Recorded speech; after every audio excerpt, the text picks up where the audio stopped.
It's time for Mornings at 8 with Jonathan Mark on AM 1480 WLEA. It is time for Mornings at 8, and here we are on a Tuesday morning. Tuesday, at least it's not Monday all over again. And also, it is New Year's Eve. That's right, the last day of 2019. And may I say, good deal. Because 2019 was a pretty strange year.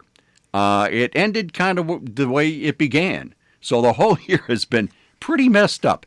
But here we are the last day, and one more day, and it's 2020, the year 2020.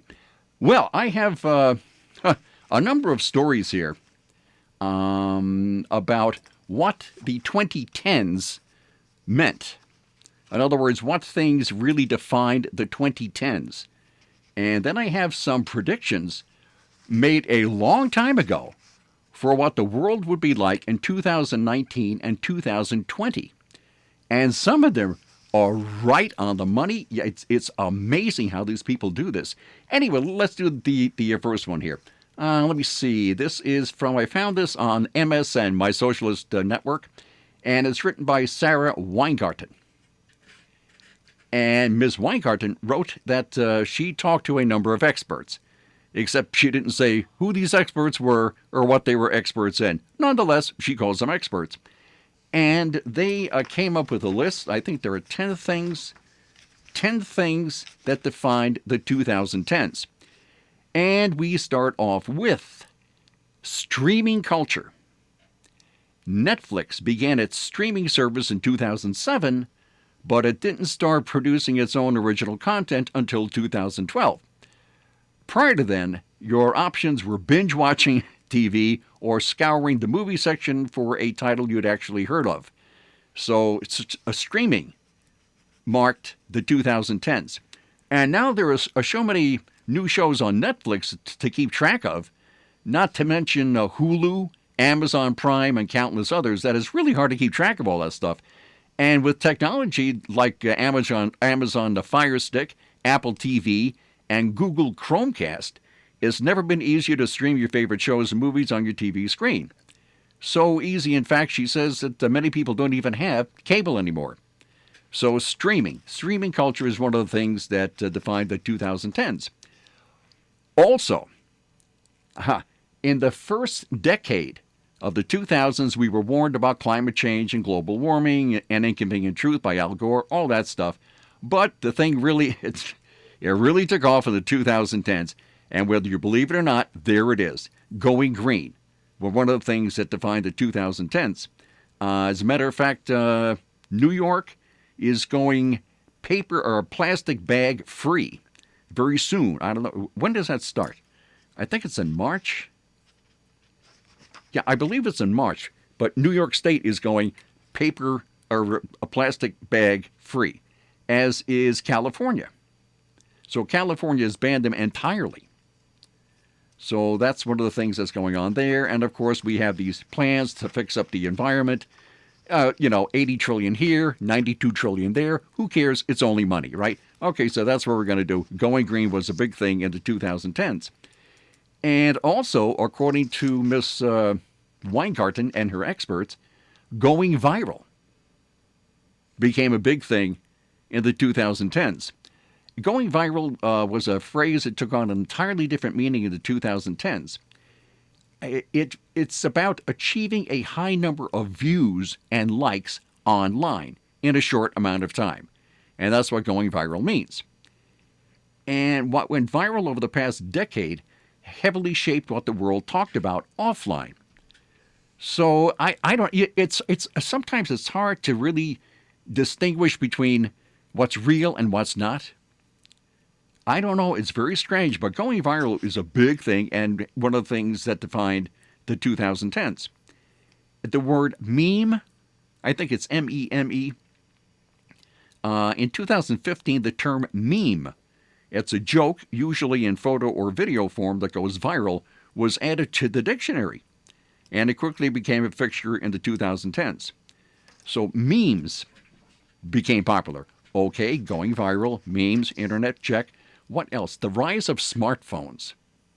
something else that defined the 2010s. Nowadays, most people only have two types of phones, an iPhone or an Android. Now, my wife and I have a landline. Remember a landline? Old-fashioned landline, okay? And a cell phone. Not a smartphone, just an ordinary little cell phone. So we have a cell phone and a landline. So we're really old-fashioned, but it does work. It gets us where we want to go, right? It connects with people. It's perfectly fine. You don't really need an iPhone or an Android, but a lot of people have them, and there you go. Big deal. Big deal in 2010s. Okay, what else have we here? Instagram. Instagram became really popular in, let me see, it launched in October 2010. And it's a photo sharing app. Now everybody knows this. For me, this is fairly new stuff here, okay? In October 2010, a little photo sharing app called Instagram launched. And the app initially only allowed users to upload square photos with a caption and hashtags. Now there's another word, hashtags, okay. And now the platform is so much more than that, with stories, videos, direct messaging, in-app shopping, video calling, this, that, and the other thing. And let me see, thanks to Instagram, the word influencers, users with large followings, is now part of our vocabulary, influencer. Okay, and the platform has also shifted the way brands market themselves, with companies now utilizing influencers to push their products. So Instagram was something else. And what? Now this one, I don't know about this. Superhero movies. Now who are these experts she was talking to? I don't know. Anyway, superhero movies apparently marked the 2010s. Since 2010, Marvel Studios and DC Films have released a total of 48 superhero movies. And I can name probably one. There are 48 superhero movies. Okay, that was a big deal in the 2010s. Huh.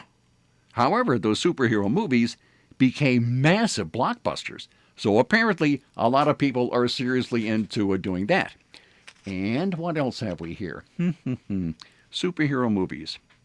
Okay. Hip-hop.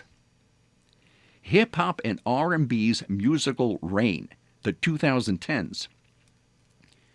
It was during the 2010s that hip-hop and R&B, rhythm and blues, dethroned rock as the most popular music genre in America for the first time ever. According to Nielsen Music's 2017 year-end report, hip-hop accounted for about a quarter of music consumption. A quarter. And 9 out of 10 of the most consumed songs that year were from that genre. Huh. So, yeah, hip-hop is no longer rock and roll. Now it's hip-hop and R&B. I don't know. SoundCloud, that's a free audio publishing site, and TikTok, a social media platform born of the 2010s, have helped push hip-hop to the top. Unknown rappers who publish their songs on the former are dubbed SoundCloud rappers. All right, SoundCloud rapper. Okay, fine. This, it's almost like I'm speaking a foreign language. I really don't. Oh, well, anyway, okay, that's that. And what else here? Something. Twitter. That's right, Twitter. Big deal in the 2010s, as we all know. The rise of Twitter has had a surprising effect on politics in the 2010s. Really? I'll be darned. The 2012 and 2016 elections were hugely impactful on the platform, but even smaller issues went viral thanks to Twitter. So it's, let me see, who do we know? A very high-profile person who uses Twitter about 114 times a day. That's right, President Trump. So, oh, wow. According to the Pew Research Center, 14% of Americans in 2018 said they changed previous viewpoints because of social media, like Twitter. So it really does sway people. I don't know. It's Twitter. Okay, Twitter. I'm going to tweet on Twitter. Yeah, okay, fine. Mass shootings. Yeah, mass shootings. That was a big deal in the 2010s. I mean, there were. I'm not even going to name all these. We all know all these mass shootings in the 2010s. It's really too bad. Who's this? Associate professor at Brown University and chief research officer at the American Foundation for Firearm Injury Reduction in Medicine, a firm, Megan Rainey, said that sadly the 2010s are when mass shootings became a regular part of the news. Gun violence has become an epidemic. Right, the number of deaths increased. That's right. Yep. Oh, man, the 2010s have indeed had the most shootings in any decade, according to data from Mother Jones, which I don't really like. In this decade alone, there were 63 mass shootings. So, yep, kind of violent. Last 10 years have been pretty violent. And the final thing that she and her experts, whoever they are, came up with was legalization of same-sex marriage. So the 2010s were the decade in which the U.S. and many other countries legalized same-sex marriage. Hey, you can do what you want to do. Everybody's different, and there you go. Massachusetts became the first state to legalize same-sex marriage, but it took more than 10 years for the entire country to follow suit. And on June 27, 2015, the U.S. Supreme Court deemed same-sex marriage legal in all 50 states. So it certainly was a defining moment. So that's this list that this lady came up with, this Sarah Weingarten, on things that defined the 2010s. And I'm looking at the time here. Let me see. Can I do? Okay. 20 predictions for 2020. Here's what people thought would happen by this year, or 2019. So it's either 2019 to 2020. I found this on USA Today. Futurist Ray Kurzweil predicted in 1999 that human life expectancy would rise to over 100 by 2019. Well, he wasn't quite on the money there. Matter of fact, in 2019, the average life expectancy globally was 72.6 years. That's according to the United Nations. However, he did say, he wrote, in the age of spiritual machines, he said computerized health monitors built into watches, jewelry, and clothing, which diagnose both acute and chronic health conditions, are widely used by 2019. In addition to diagnosis, these monitors provide a range of remedial recommendations and interventions. So, pretty close. That is pretty close, and he wrote that in 1999, which was a while ago. So, while Kurzweil may have accurately predicted health-related gadgets, there's fitness watches, bioscarves, EKG apps for your smartphone, he wasn't quite on the money with the life expectancy. And he also wrote in 1999, let me see, invisible computers. Invisible computers. He says, computers are now largely invisible, writing then about now. They are embedded in everywhere, in everything, in walls, tables, chairs, desks, clothing, jewelry, and bodies. People routinely use three-dimensional displays built into their glasses or contact lenses. This display technology projects images directly into the human retina. Keyboards and cables, he said, would become rare. So, that's pretty close. I think that's pretty close. Seems how he was writing like 20 years ago. There's Google Glass. That comes pretty close, right? We have smart tables, smart chairs, smart desks. So he was pretty close on that. And then he also wrote that books would be dead by 2019. Well, boy, he was way off the mark there. They are hardly dead. As a matter of fact, the net revenue of the U.S. book publishing industry has been decreasing since 2014, but the industry still sold 675 million print books and brought in nearly $26 billion in 2018. So I don't think books are dead. This, he was so right, you just can't, wow. Kurzweil said that privacy would be a huge social issue, and that each individual's practically every move will be stored in a database somewhere, he wrote in 1999. Yeah, your TV can watch you, your smartphone follows you, your web browser traces your digital trail. In an era when some populations worldwide are living under 24/7 high-tech surveillance, most U.S. adults now say they do not think it's possible to go through daily life without having data collected about them by companies or the government. So, yeah, we are under constant surveillance. So he was pretty close there. And what else? Oh, whoops, time. That's right. Insurance.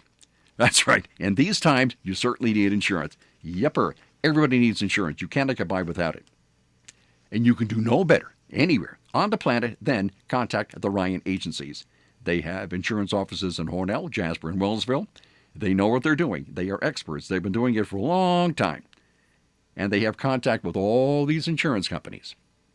And when you go in there and you say, I need insurance for this, that, or the other, they'll say, well, let's check out a couple of companies here and find the best one for you. And they do that because they are insurance experts. They offer sound, friendly, unbiased advice. They don't work for any one company. They are the Ryan agencies. I'm Charles Payne, and this is the Fox Business Report. Former Nissan Renault CEO Carlos Ghosn appears to be an international fugitive. Ghosn unexpectedly left Japan, where he's facing charges of financial misconduct. He's in Lebanon, where he grew up. In a statement, Ghosn says he hasn't fled justice, he's escaped injustice and political persecution. Ghosn's lawyer in Japan says he wasn't aware of Ghosn's plans to escape. Ford says it has sold out reservations to buy its new Mustang Mach-E electric SUV. Buyers made a deposit of $500. It's expected to launch in late 2020. Stocks appear headed to end the year with the best performance since 2013. Though yesterday the Dow was down 183, the Nasdaq dropped 60, and the S&P was down 18. That's your Fox Business Report. I'm Ginny Coselda, invested in you.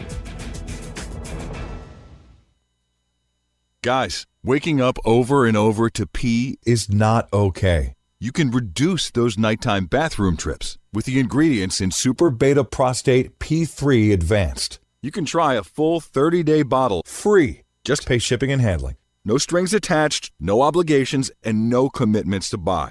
Call 1-800-424-7125. 1-800-424-7125. 1-800-424-7125.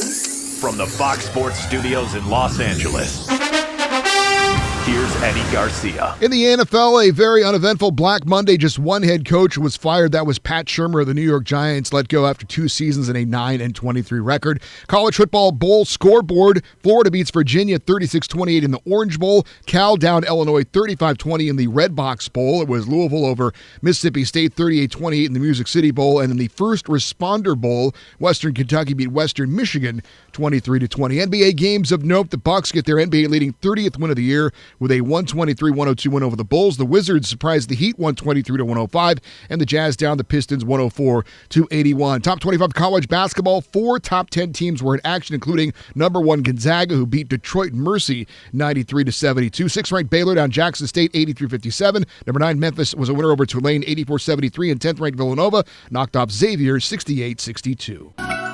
Here's a toast to you and yours for joy the new year through. May Christmas find you happy once more. This is Nickel Brew's special wish for you. Merry Christmas and Happy New Year from everyone at Nickel Brew Restaurant in Canisteo. As hearts mellow and the spirit of the season fills us with love, Brown Septic Service welcomes this chance to express our thanks to our many customers, friends, and family, and to wish you a very Merry Christmas and a safe and Happy New Year. And back we are. Okay, back to our predictions written in 1999. 1999. This Ray Kurzweil. Let me see. We did that. The world's population will reach 8 billion. Well, not quite there. Right now, according to a June report from the United Nations, it was 7.3. Now the United Nations estimates it's 7.7 billion. So it isn't quite 8 billion. Pretty close there. China will be the world's largest economy. Okay. That's pretty close. By 2020, he wrote, this was in 1997. Sorry. The Chinese economy has grown to be the largest in the world. Though the U.S. economy is more technologically sophisticated and its population more affluent, China and the United States are basically on a par. Yeah, okay. Another one. We'll have self-driving cars. Now, while we do have self-driving cars, in a manner of speaking, we're not quite there yet. we're getting there rapidly. And what else here? It'll be normal to retire at 70. Now, this was another guy. In 1994 book, The World in 2020, British commentator and editor Hamish McRae foresaw retirement ages reaching 67 to 70. Actually, in the U.S., the average retirement age in 2016 was 65 for men and 63 for women. So it was kind of like in the ballpark. Let me see. China, this was way wrong. This was two other guys here. They said that China will be on a path to democracy. Well, I don't know about that. It doesn't really seem like they are. If they're on the path, boy, they're really taking a long way around. So I don't think that's right. This is Bill Gates, 1999, Business at the Speed of Thought. Bill Gates predicted personal devices that connect and sync all your devices in a smart way, whether they're at home or in the office, and allow them to exchange data. I think so. Yeah, that's pretty close. So pretty interesting. Boy, what a gig that must be, being a futurist. I mean, you could say anything. I wonder how you get a gig like that. Well, we seem to be nearing the end of the show here. And so that's it for 2019. It certainly has been a strange one, you must admit. And next stop is 2020.